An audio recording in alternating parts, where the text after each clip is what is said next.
বিগত 15 বছরের ফ্যাসিবাদ বিরোধী লড়াইয়ে আমাদের গাজীপুরের সাহসী সন্তানেরা লড়াই করেছে সবসময়।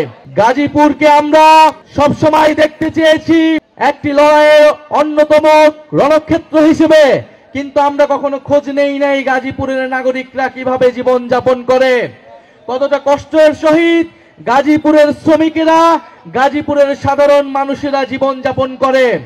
এই গাজীপুর নগরীকে একটি সিটি কর্পোরেশন করা হলো, অপরিকল্পিত নগর হিসেবে রেখে দেওয়া হয়েছে।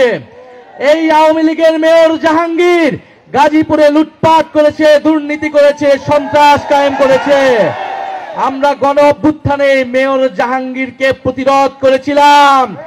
এই সন্ত্রাসীদের আমরা গাজীপুরে ঢুকতে দেই নাই, গাজীপুর থেকে বিতাড়িত করেছি।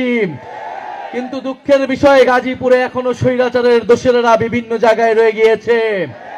ইনশাআল্লাহ আমরা এই সকল জীবিত আছে, রাজপথে গণ অভ্যুত্থানের শক্তি সক্রিয় আছে, মুজিববাদী শক্তিরা কোথাও দাঁড়াতে পারবে না। গাজীপুর থেকেই প্রতিরোধের ডাক তৈরি হবে। প্রিয় সংগ্রামী গাজীপুরবাসী, আমরা গাজীপুরে অপরিকল্পিত নগর ব্যবস্থার কথা জানি। আমরা চাই গাজীপুরের যে নাগরিক সেবাগুলো রয়েছে সেই ব্যবস্থা উন্নত করতে হবে।